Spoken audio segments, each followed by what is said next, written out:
So we lost the game to NC State. Um, that's a tough loss. Not not happy about that by any means. Does that mean that this season is over for us? It really depends on how you define it. Did if Are you talking about making it to the championship? Because yeah, it's pretty much impossible at this point. But I think we already knew that after we lost Francois to Alabama, our starting quarterback. So it was just a tough situation to be in.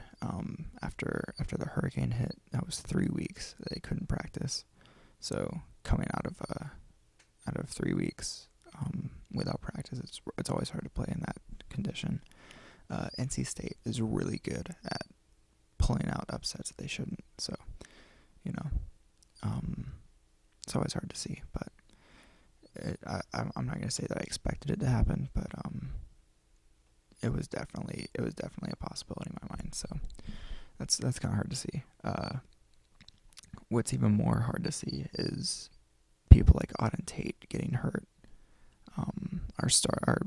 Probably our number one receiver, especially in that game. So Derwin James missed an open field tackle, which is it's painful to see. But there's a lot of silver lining to be had in this storm cloud. We're seeing a lot more younger guys play. We're seeing James Blackman, who I didn't expect anything at all. He was a 3-star and out of high school. He's 18 years old. He's a true freshman. So, for what he is, he played really well. You got to give him that. That's a lot of pressure to put on a guy that just graduated high school. So, Cam Akers played really well, and he's also a true freshman. So, there's a lot of good stuff to see there. The thing that I'm most upset about, because this game was really hard, with the officials. I feel like there was some unfair calling. I'm not that person that's gonna say, oh, if the officials called it right, then we would have won. I'm not saying that at all. We lost because of our offensive line. That's why we lost the Alabama game too. So, the problem there is that they won't admit that they have a problem. If you interview them, they say, yeah, we played well, but it's just one of those things. The first thing you gotta admit that the problem's there. You gotta fix the offensive line. But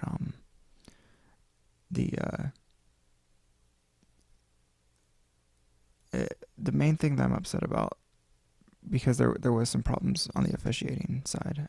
It would be a different game if they changed that. But man,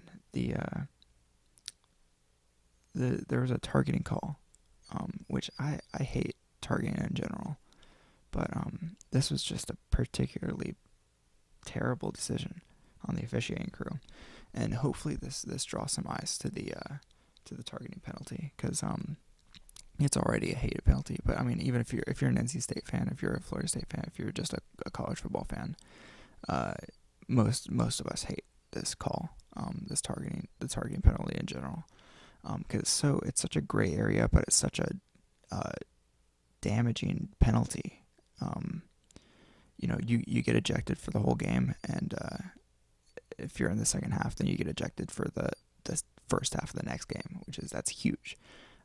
I personally think that if you can't throw out the penalty, then you should at least make it to where 2 targeting calls on a single player gets him ejected. The first one's a warning, because man, I'm going to see if I can play the clip over here. But if you look at this, what is he supposed to do? This play was a quarterback throws to the receiver. The receiver, it's a backwards pass, so the receiver drops back, and it's a trick play. Receiver drops back and takes a quarterback stance. Our guy read it, and he saw it, and he was going for the tackle, as he should. And then he sees that it's a continued pass, so he throws his arms up to try to swat the ball. That's a very basic thing to do.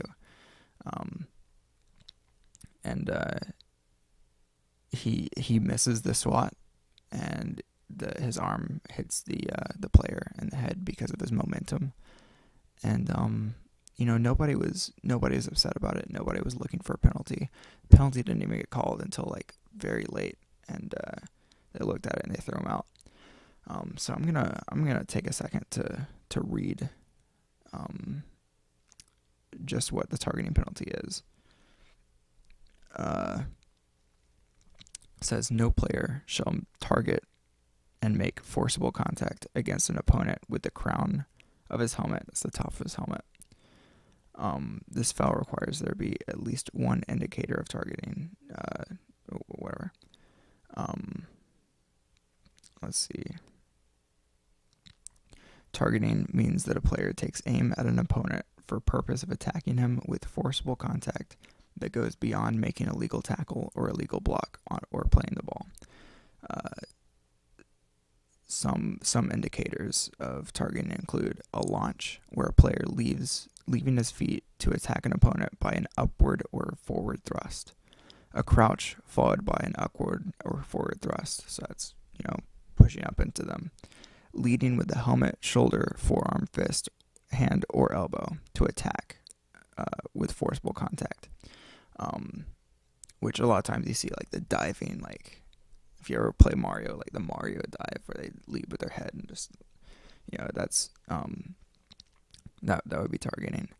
But targeting is really there to keep people from getting hurt, which I can understand.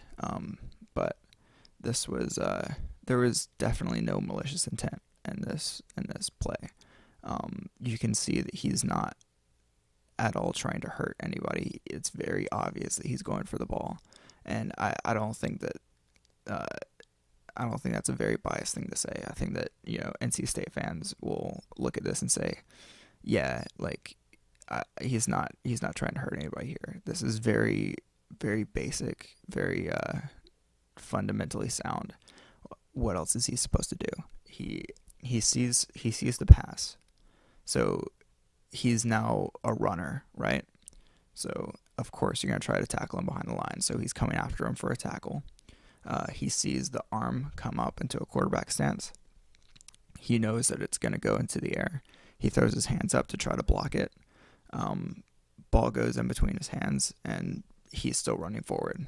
I don't know what else you're supposed to do there, but he is now out for that game and the first half of our next game. So hopefully this stands as a message to unify the NCAA, the fans and the coaches and the commentators. So I hope this is something that everybody can agree is overstepping. But at this point, I'm just hoping that the league can figure this out, because it is a problem. There's been several NFL players talking about targeting and being just a ridiculous thing. So hopefully it'll work itself out. But there's a lot to look forward to in this season. We can still beat Miami. Florida's been playing terrible. We can still beat Florida, and continue the streak there, state championship streak. So that's something to look forward to. I personally am going to be backing Clemson now for the national title. My brother went there, and it's ACC, so that's always a plus. But we've got a lot of young guys playing right now, so once these freshmen start developing more, we're gonna be strong. Maybe not next year, but the year after is definitely one to look at.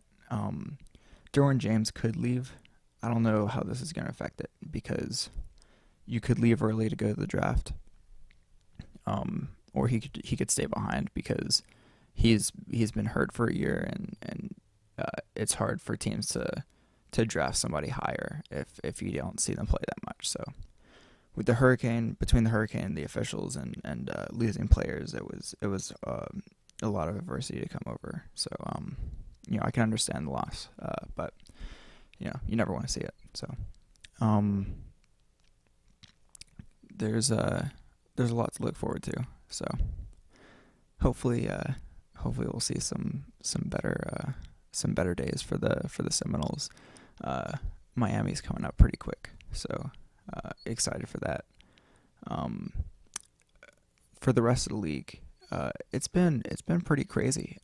There's been a lot of close calls. Baylor uh, ran the score up on Oklahoma really early on a comeback. So that after getting the death penalty, Baylor lost to like Liberty University. So Baylor's not in a good place right now, and to almost defeat the number 3 team in the nation is impressive.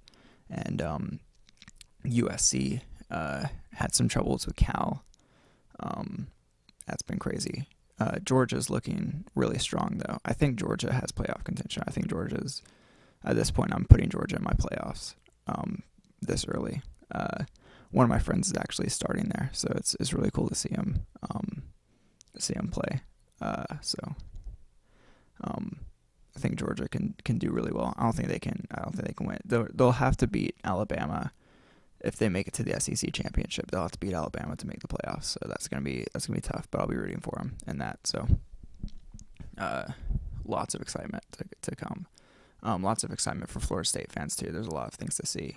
I'm very interested in James Blackman and how he plays, how he's gonna do. Thoughts and prayers to Francois and the family, because he is a tough dude and he just does not quit. So to see him out I can't imagine what he's going through. So never want to see on any side, any team that we play. I don't care what team you play for. I never want to see somebody get hurt. I don't care if we lose a game. This is like players' lives in their career. So never want to see somebody down. So to all the people that are hurt, we're thinking about you. So hope they can recover and just get some good old fashioned exciting football. A lot of rivalries to watch. A lot of top teams having close calls. Playoffs are always crazy. So race to the playoffs. Let's see who makes it. I've got Clemson in there. Honestly, I have Georgia in there. Hopefully that'd be really fun to watch. But yeah, thanks for watching. Subscribe for more content. But that's all I have for today. So thanks.